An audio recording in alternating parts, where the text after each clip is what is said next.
Eve teasing একটি সামাজিক ব্যাধি। বর্তমান মহাজোট সরকার তাই ইভটিজিং নির্মূলে নিয়েছে বিভিন্ন আইনি পদক্ষেপ সহ নানা প্রতিরোধ কর্মসূচি।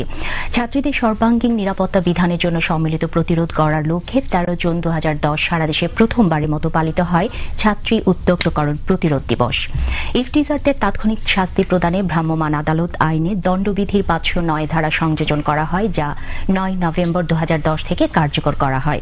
এর মাধ্যমে নির্বাহী ম্যাজিস্ট্রেট অপরাধীকে ঘটনাস্থলে বিচার করে সর্বোচ্চ 1 বছরের কারাদণ্ড বা অর্থদণ্ড কিংবা উভয় দণ্ডে দণ্ডিত করতে পারেন।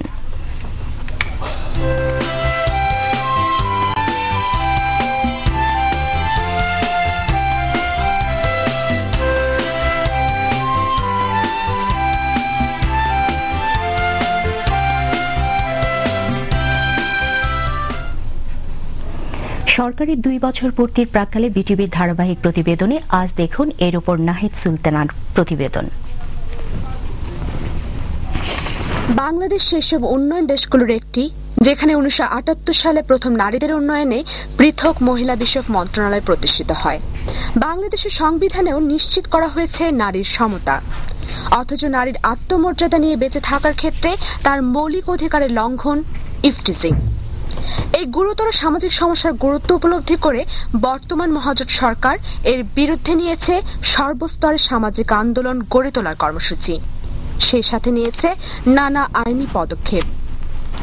2000 সালে যখন নারী ও শিশু নির্যাতন দমন আইনটা প্রণয়ন করা হয়েছিল, তখন সেটার 10(2) উপধারাতে যৌন হয়রানির কথা উল্লেখ করে সেখানে সুনির্দিষ্ট শাস্তির কথা বলা ছিল।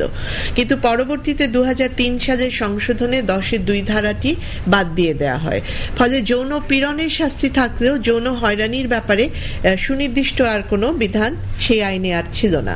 কিছু কিছু বিষয়কে সেখানে অন্তর্ভুক্ত করতে চাচ্ছি, যার মাধ্যমে যদি কোনো নারী বা শিশুকে উত্ত্যক্ত করা হয় বা তার স্বাধীনতার অমর্যাদা ঘটানো হয়, তাহলে সেটা যৌন হয়রানি রূপে, অপরাধ রূপে গণ্য হবে এবং তার জন্য সুনির্দিষ্ট শাস্তির বিধানটি সেখানে আমরা সন্নিবেশিত করতে চাচ্ছি।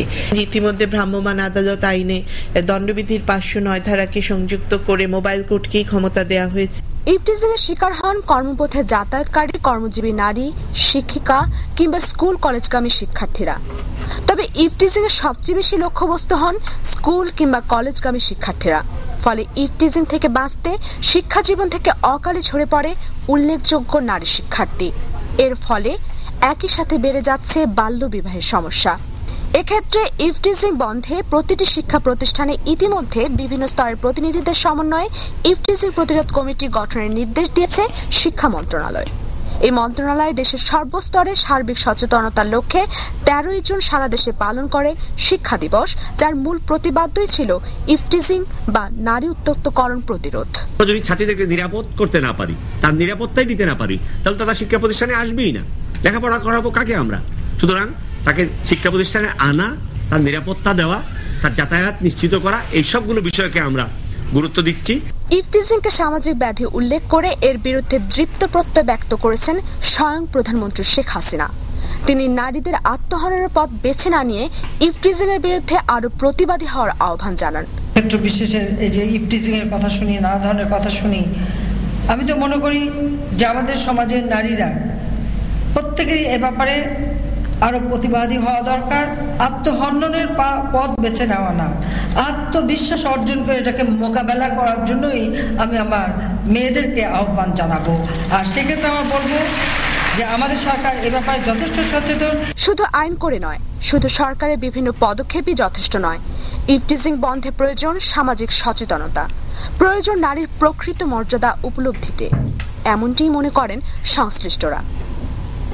নাহিদ সুলতানা, বাংলাদেশ টেলিভিশন, ঢাকা।